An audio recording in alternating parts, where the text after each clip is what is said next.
Berdasarkan hasil penelitian mengenai data demografi lansia berdasarkan umur lansia di Panti Pemenang Jiwa Simpang Selayang, Kecamatan Medan, Tuntungan, Kota Medan tahun 2021 didapatkan hasil sebagai berikut. Berdasarkan tabel di atas menunjukkan bahwa dari 20 orang responden berdasarkan umur, mayoritas lansia pada rentang umur 60-74 tahun sebanyak 16 orang atau 80%, dan minoritas lansia pada rentang umur 75-90 tahun sebanyak 4 orang atau 20%. Tabel kedua menunjukkan bahwa dari 20 orang responden berdasarkan jenis kelamin, mayoritas lansia yang berjenis kelamin perempuan sebanyak 14 orang atau 70%, dan minoritas lansia yang berjenis kelamin laki-laki sebanyak 6 orang atau 30%.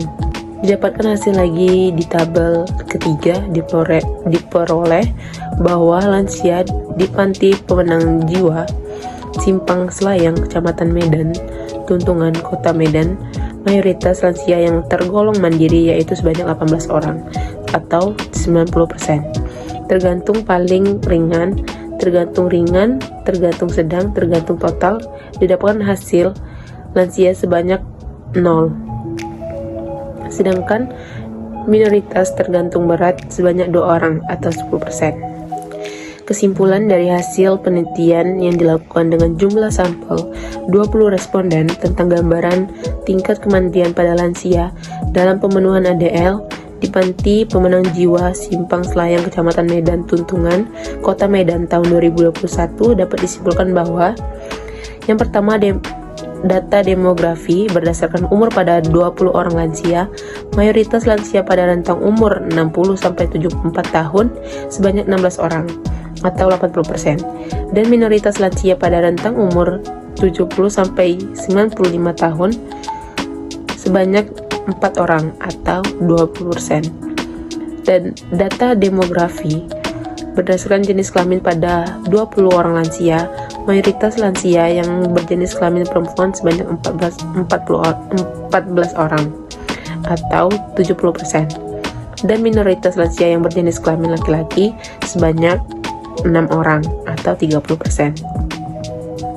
Ketiga, tingkat kemandirian pada lansia di Panti Pemenang Jiwa Simpang Selayang, Kecamatan Medan, Tuntungan, Kota Medan tahun 2021 didapatkan hasil bahwa sebagian besar lansia di Panti Pemenang Jiwa Simpang Selayang, Kecamatan Medan, Tuntungan, Kota Medan tergolong dalam kategori mandiri total, yaitu sebanyak 18 orang atau 90%, tergantung paling ringan, tergantung sedang, tergantung total, didapatkan hasil lansia sebanyak 0.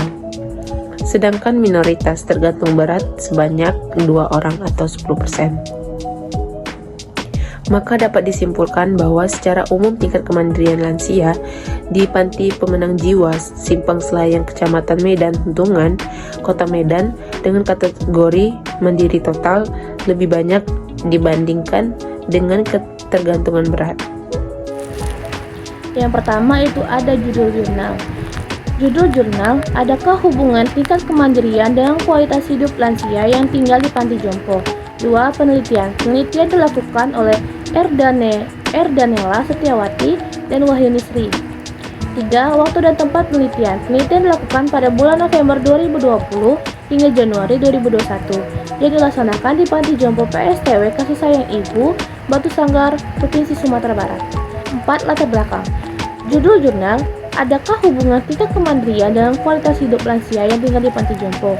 Dibuat karena dilatar belakangi oleh masalah peningkatan populasi lansia di Indonesia yang berpotensi dapat menimbulkan berbagai masalah kesehatan dan sosial. Salah satu masalah utama yang dihadapi karena adanya peningkatan jumlah lansia yang meningkat, rasio ketergantungan lansia, kualitas hidup lansia dapat dipengaruhi oleh tingkat kemandirian mereka. Lansia yang memiliki kemandirian tinggi cenderung memiliki kualitas hidup yang lebih baik karena mereka dapat melakukan aktivitas sehari-hari tanpa bantuan dari orang lain. Sedangkan pada lansia yang tinggal di panti jompo, seringkali ditemukan bahwa mereka memiliki kemandirian yang lebih rendah dan nantinya akan berdampak negatif pada kualitas hidup mereka. Oleh karena itu, penelitian ini dilakukan bertujuan untuk mengetahui hubungan tingkat kemandirian dengan kualitas hidup lansia di panti jompo. 5. Metode penelitian. Metode penelitian yang digunakan dalam penelitian ini adalah metode analitik observasional dengan desain cross-sectional. Metode ini dilakukan dengan pengumpulan data pada satu titik waktu tertentu dan akan dianalisis dengan dua cara, yaitu analisis univariat dan analisis bivariat dengan uji Fisher.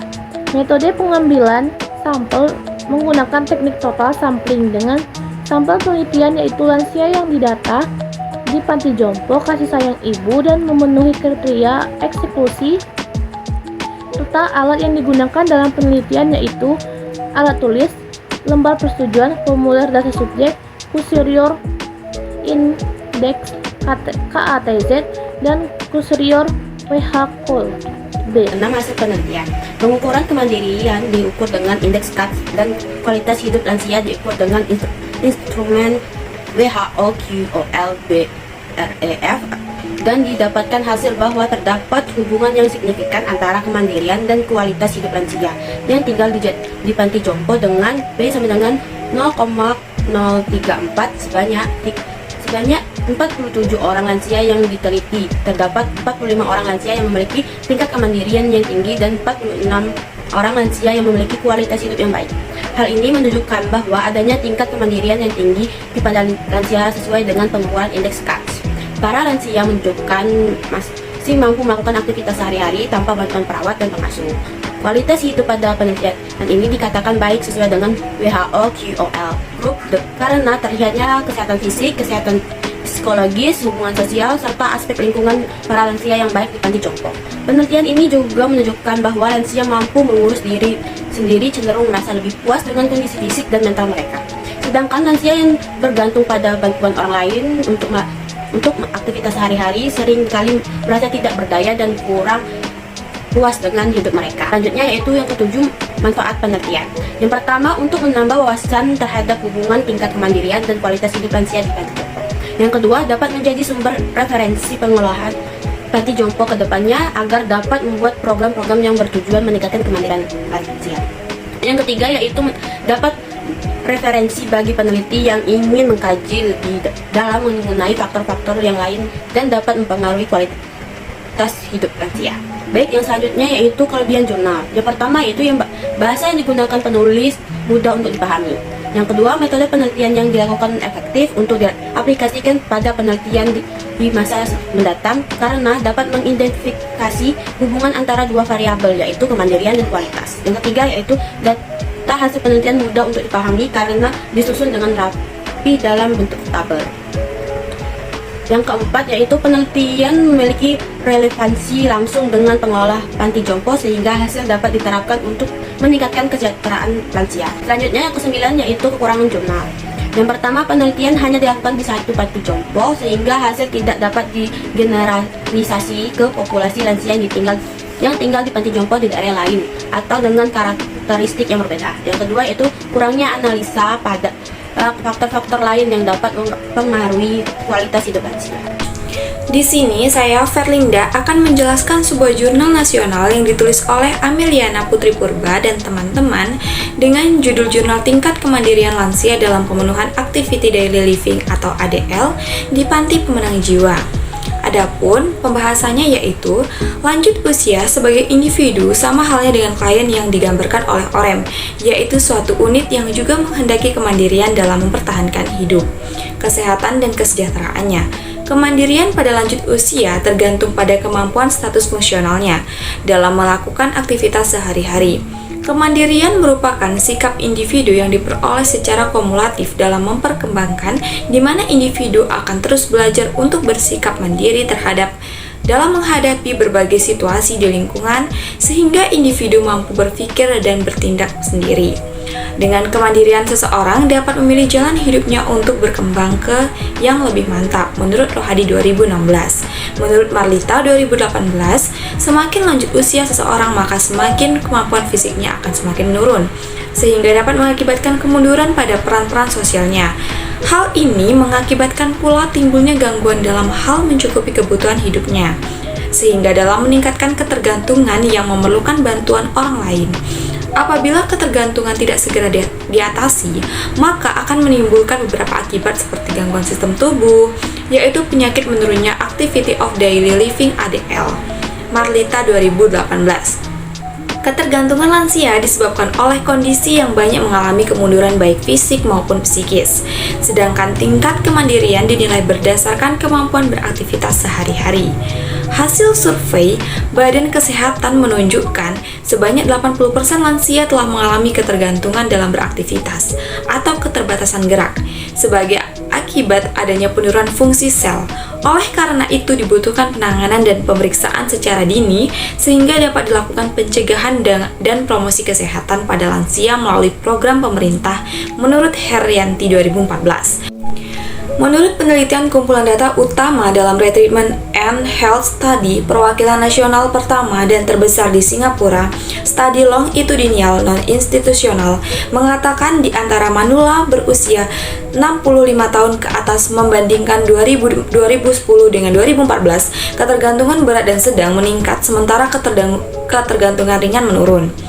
Pengkajian tingkat kemandirian lansia dalam melakukan aktivitas sehari-hari atau ADL penting untuk mengetahui tingkat ketergantungan lanjut usia dalam rangka menetapkan level bantuan bagi lansia dan perencanaan perawatan jangka panjang.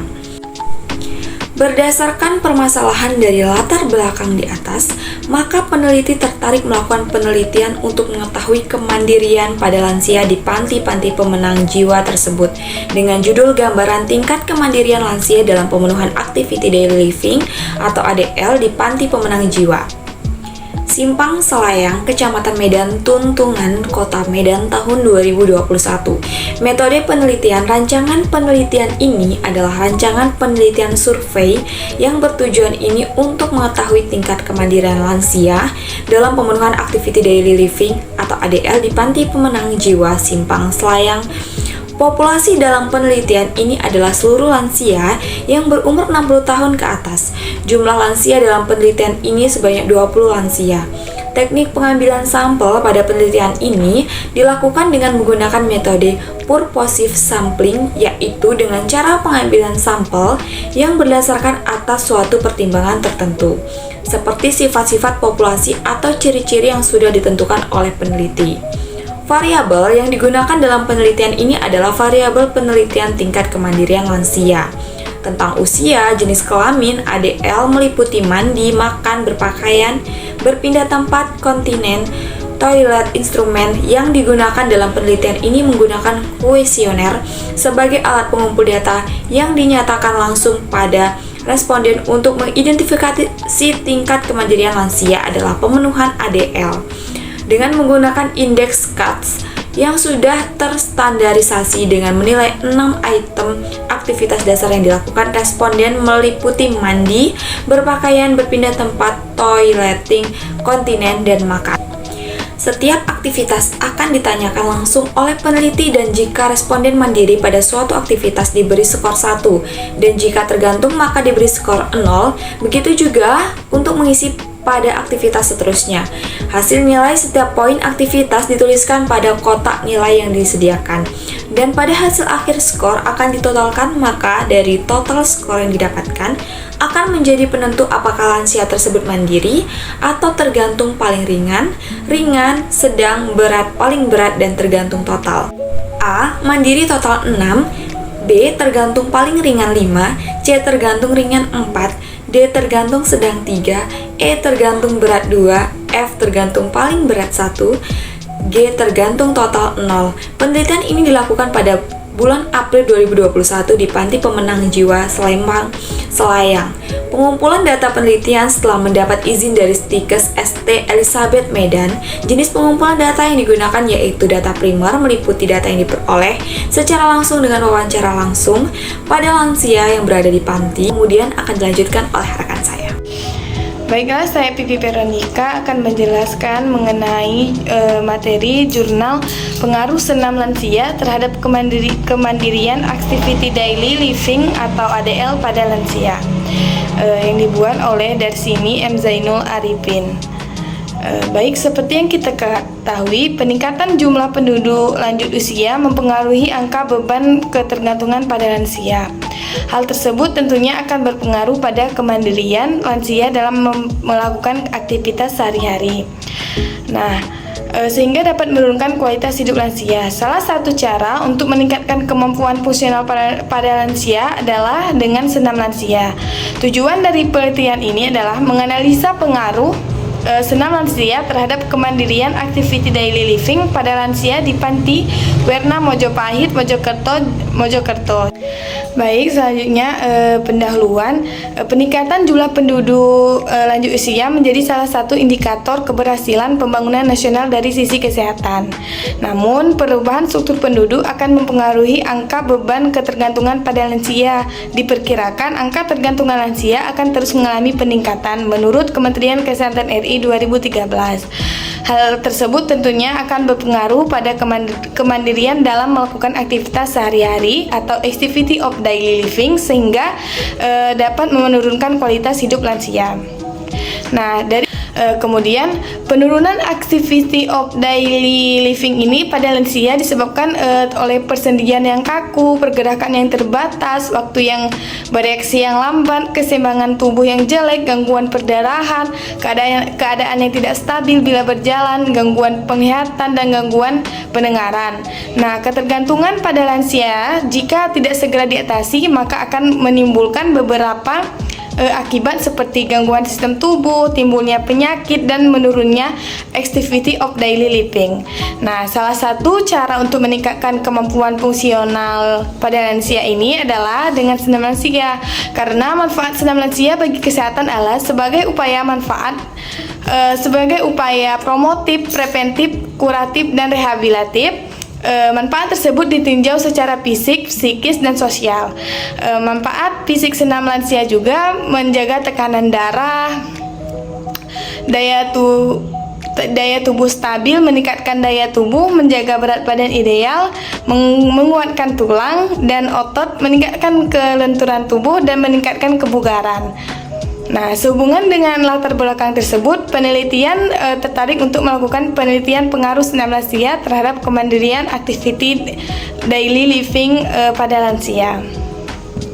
Seperti yang dijelaskan pada awal tadi, bahwasannya metode penelitian desain yang digunakan pada penelitian ini adalah quasi eksperimen dengan jenis one group proposed design. Desain ini berupaya untuk mengungkapkan hubungan sebab akibat dengan cara melibatkan satu kelompok subjek observasi sebelum dilakukan.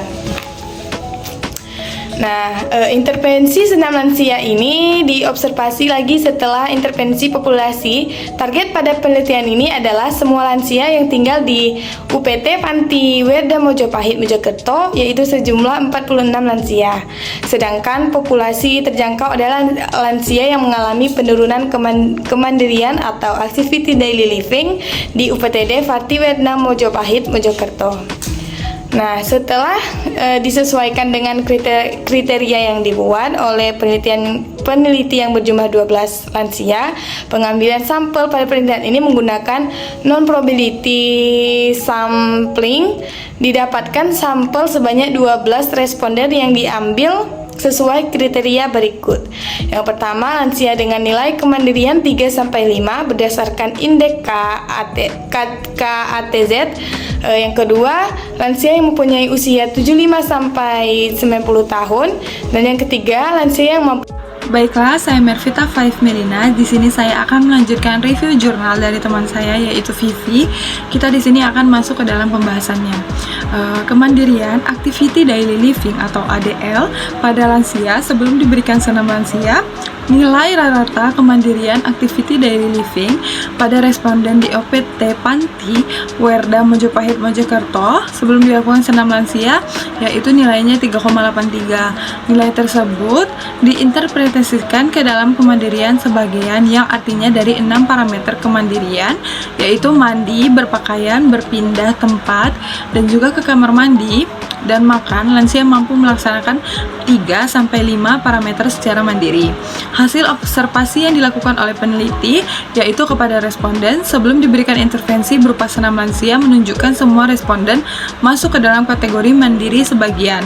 Karena di sini peneliti melakukan seleksi untuk mencari responden dengan kategori kemandirian sebagai untuk memudahkan peneliti dalam memberikan intervensi senam lansia dan untuk mengetahui perkembangan kemandirian responden setelah dilakukan senam lansia.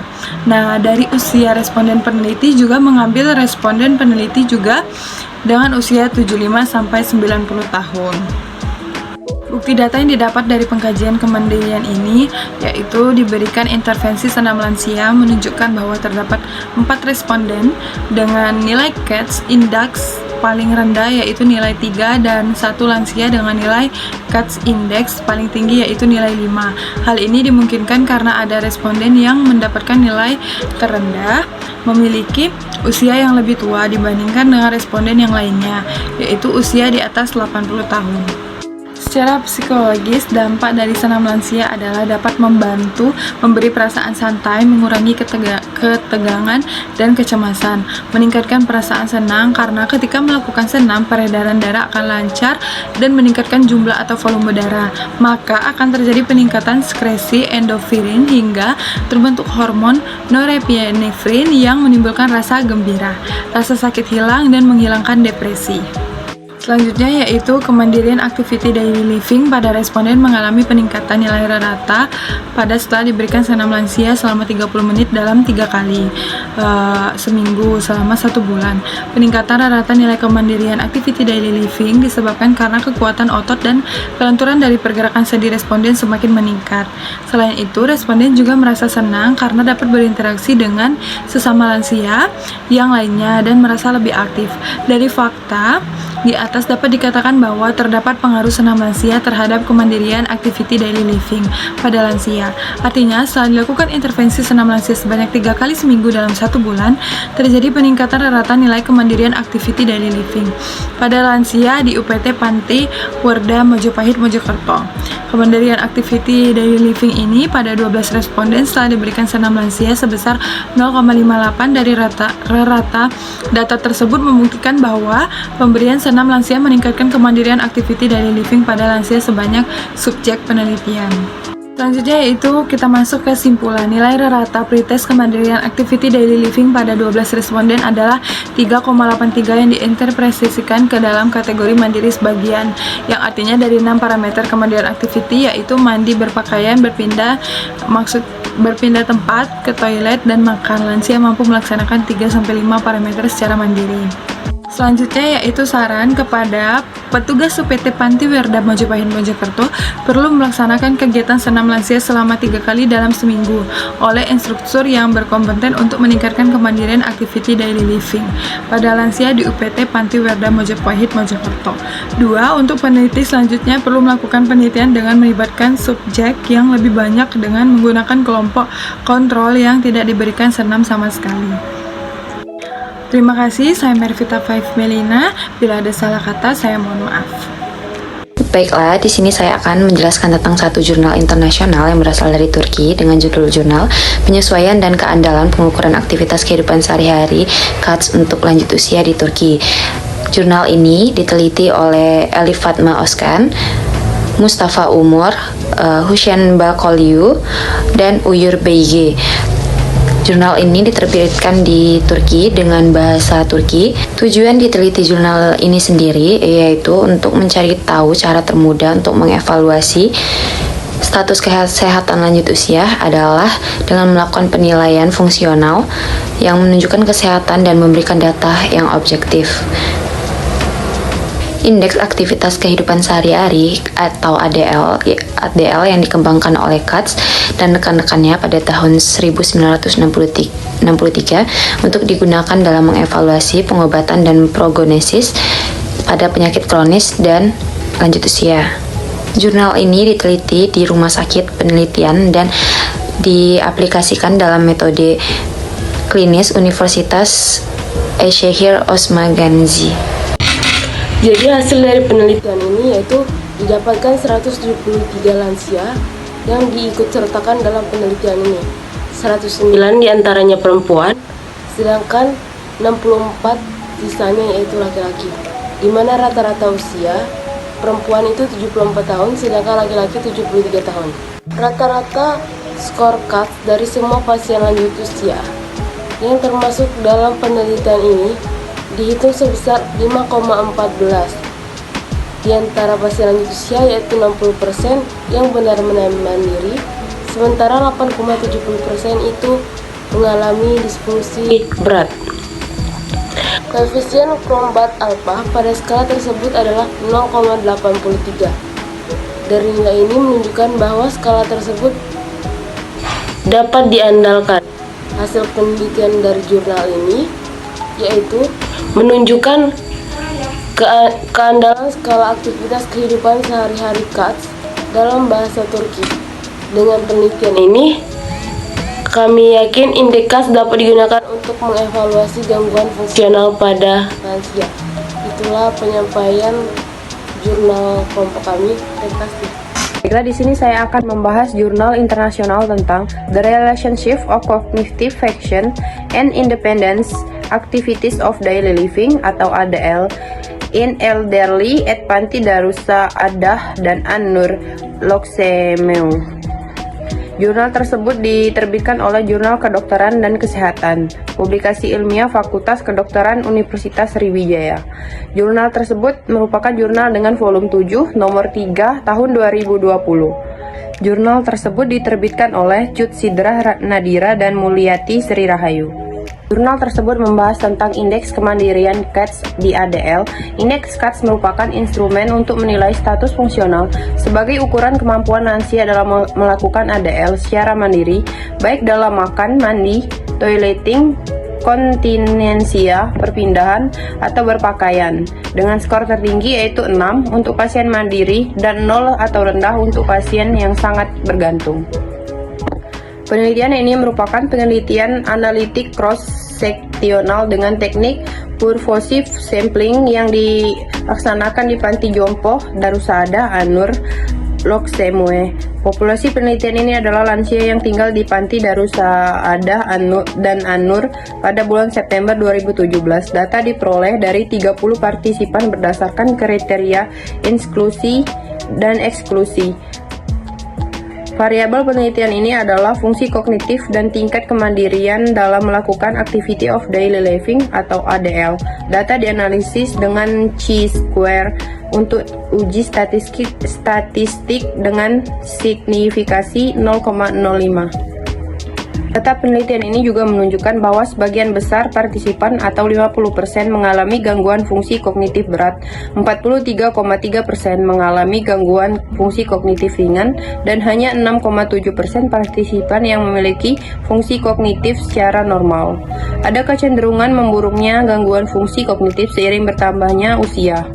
Gangguan kognitif ringan sebanyak 56,3% pada usia 60-74 tahun dan meningkat sebesar 72,7% pada usia 75-90 tahun.